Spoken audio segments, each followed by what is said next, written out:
আসসালামু আলাইকুম এভরিওয়ান, কেমন আছেন সবাই? যে যেখান থেকে আমার ভিডিওটি দেখছেন আশা করি সবাই অনেক ভালো আছেন।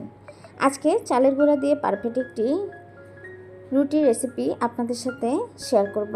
আর সাথে থাকছে গরু মাংস রান্না।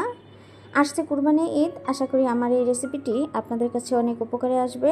আর কিভাবে সংরক্ষণ করে রেখে খেতে পারবেন অনেক দিন পর্যন্ত, সেরকম সহজ টিপসও আপনাদের সাথে শেয়ার করব। আশা করি আমার সহজ রেসিপিটি আপনাদের কাছে ভালো লাগবে। লাইক দিয়ে পুরো ভিডিওটি দেখে নেবেন। প্রথমে আমি একটা বাটিতে চাল নিয়েছি, আর চালগুলো আমি পানি দিয়ে ধুয়ে পরিষ্কার করে নিচ্ছি। এখানে আমি আতপ চাল নিয়েছি। পানিগুলো ধুয়ে আমি এই যে দেখুন পরিষ্কার করে নিয়েছি।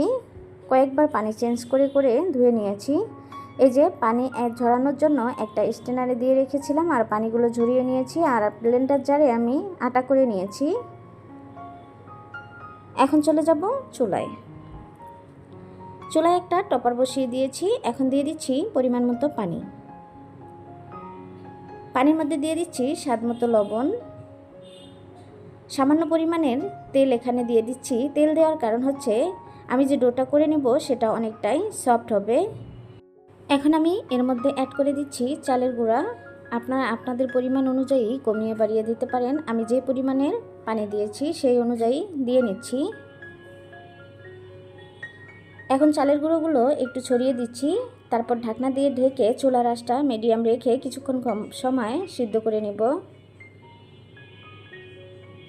ফিরে আসলাম কিছুক্ষণ পরে। এখন আমি অনবরত নেড়েচেড়ে পারফেক্ট একটা ব্যাটার তৈরি করে নেব। ঢাকনা দিয়ে ঢেকে রাখার কারণ হচ্ছে চালের গুঁড়াগুলো পারফেক্টভাবে সিদ্ধ হবে।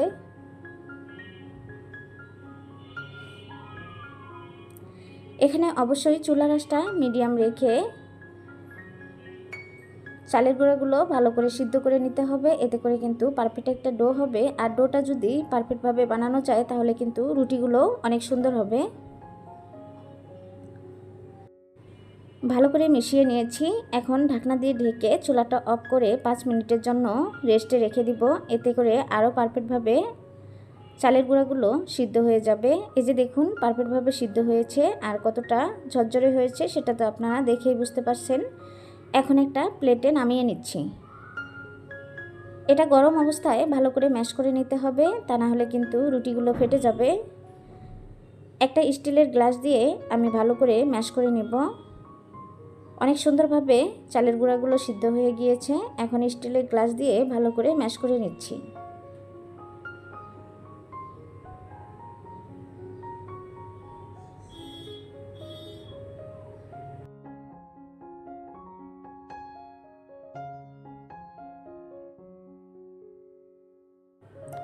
কিছুক্ষণ সময় আমি স্টিলের গ্লাস দিয়ে ভালো করে ম্যাশ করে নিয়েছি। এতে করে অনেকটাই ঠান্ডা হয়েছে। আর এখন আমি হাতে সহ্য হবে এর জন্য হাত দিয়ে ভালো করে ম্যাশ করে নিচ্ছি। আর ব্যাটারটা কিন্তু অনেকটাই পারফেক্টভাবে করে নিয়েছি, আপনারা দেখেই বুঝতে পাচ্ছেন।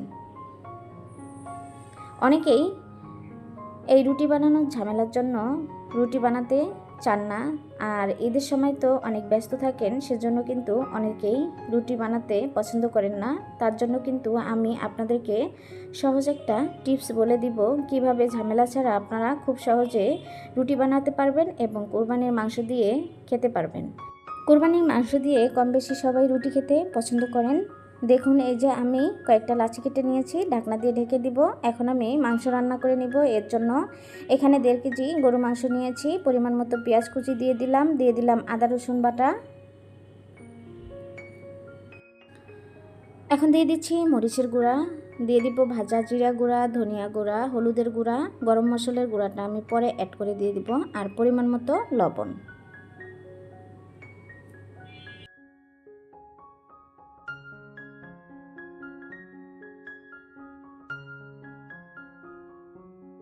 গোটা মশলা অ্যাড করে দিচ্ছি। প্রথমে দিয়ে নিচ্ছি সাদা এলাচ, মাঝখানে আমি থেতো করে নিয়েছি, 8-10টা নিয়েছি। এখানে দিয়ে দিলাম তেজপাতা।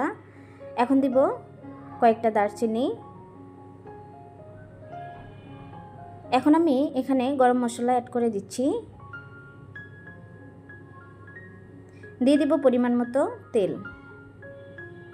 সবগুলো উপকরণই আমার দিয়ে নেওয়া শেষ। হাত দিয়ে ভালো করে মেখে নেব। হাত দিয়ে গরুর মাংস মেখে রান্না করলে কিন্তু রান্নার টেস্টটা আরও দ্বিগুণ হয়। আর কুরবানির মাংস তো অনেক বেশি থাকে, সেজন্য অনেকেই হাত দিয়ে মেখে তারপর রান্না করে, এতে করে রান্নাটা অনেকটাই পারফেক্ট হয়।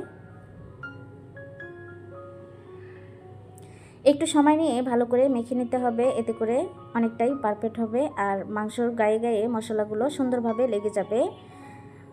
আমার মেখে নেওয়া শেষ। ঢাকনা দিয়ে ঢেকে এটা আমি চুলায় বসিয়ে দিব। আর এপাশে আমি যে লাচিগুলো কেটে নিয়েছিলাম সেগুলো দিয়ে রুটি বেলে নিচ্ছি।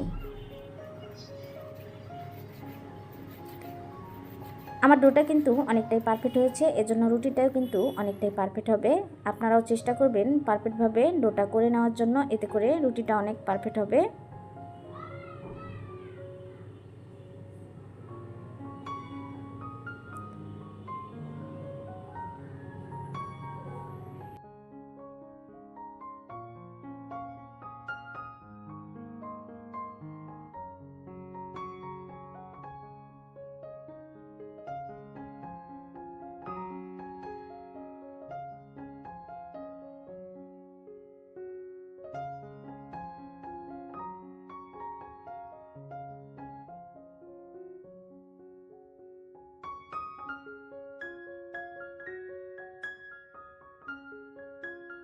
একটা রুটি আমি বেলে নিয়েছি, কতটা পাতলা করে বেলে নিয়েছি সেটা আপনারা দেখেই বুঝতে পারছেন। এখন রুটিটা আমি গোল করার জন্য একটা ঢাকনা নিয়েছি আর এটা দিয়ে সুন্দর করে কেটে গোল করে নিচ্ছি। আমি সবগুলো রুটি একই সাইজ করে বানিয়ে নিব, সেজন্য আমি গোল করে কেটে নিচ্ছি। দেখতে যেমন সুন্দর দেখা যাবে আর খেতেও কিন্তু ততই ভালো লাগবে। যে জিনিস দেখতে সুন্দর দেখা যায় সে জিনিস কিন্তু এমনিতেই খেতে মন চায়। আমি আরেকটা রুটি একইভাবে কেটে নিচ্ছি।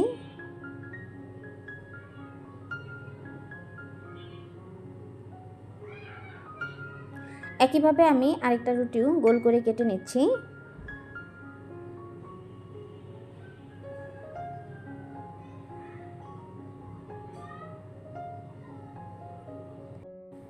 আমি সবগুলো রুটি একটা প্লেটে বানিয়ে তুলে নিয়েছি। এই যে দেখুন কতটা পাতলা আর কতটা পারফেক্টভাবে বানিয়ে নিয়েছি সেটা আপনারা দেখেই বুঝতে পাচ্ছেন। এগুলো চাইলে আপনারা ডিপ ফ্রিজে সংরক্ষণ করে রেখে অনেক দিন পর্যন্ত খেতে পারবেন, কোনোভাবেই নষ্ট হবে না। আর আমি কিভাবে সংরক্ষণ করব সেটাও আপনাদেরকে দেখিয়ে দিচ্ছি।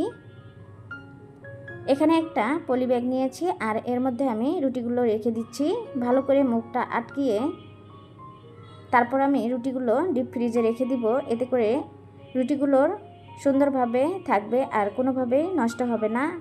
আর এভাবে রেখে দিয়ে কিন্তু আপনারা ঈদের দিন মাংস রান্না করে ঝটপট করে বের করে রুটি ভেজে খেয়ে নিতে পারবেন।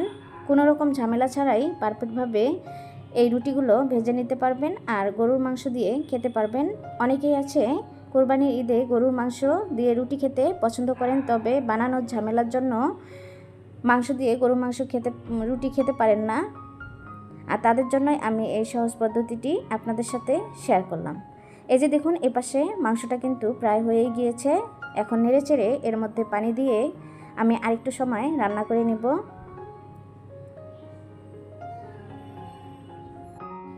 এখন ঢাকনা দিয়ে ঢেকে মাংসগুলো কিছুক্ষণ সময় রান্না করে নেব। আর চুলায় এখন একটা প্যান বসিয়ে দিয়েছি আর একটা রুটি এর মধ্যে দিয়ে দিচ্ছি। চুলার আঁচটা মিডিয়াম রেখে রুটিগুলো ভেজে নিতে হবে।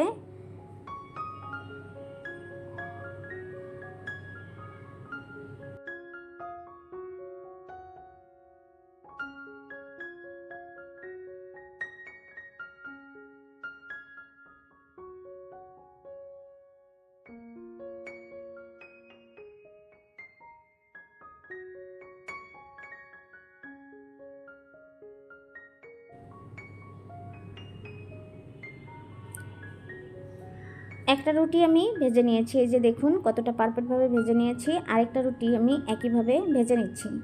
যারা আমার ভিডিওটি দেখছেন কিন্তু লাইক দিতে ভুলে গিয়েছেন, প্লিজ একটা লাইক দিয়ে দিবেন আর কমেন্টের মাধ্যমে জানাবেন আমার এই সহজ রেসিপিটি আপনাদের কাছে কেমন লেগেছে। যে যেখান থেকে আমার ভিডিওটি দেখছেন সবাইকে অসংখ্য ধন্যবাদ। আমার চ্যানেলে যদি কোনো নতুন বন্ধু এসে থাকেন, চ্যানেলটি সাবস্ক্রাইব করে দিয়ে পাশে থাকা বেল আইকনটি অন করে রেখে দিবেন। আমি যে কোনো সময় ভিডিও আপলোড করার সাথে সাথে আপনাদের কাছে নোটিফিকেশন চলে যাবে।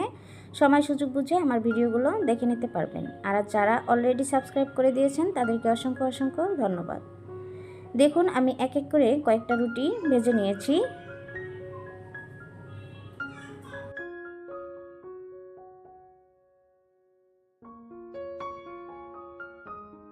আমার সবগুলো রুটি ভেজে নেওয়া শেষ, একটা প্লেটে তুলে নিয়েছি।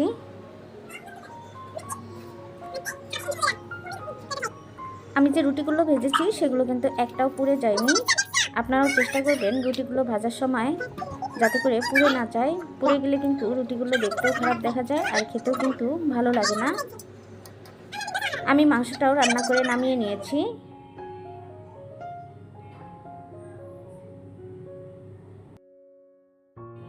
রেসিপিটি ভালো লাগলে ভিডিওটি ফ্রেন্ড এবং ফ্যামিলির সাথে শেয়ার করবেন।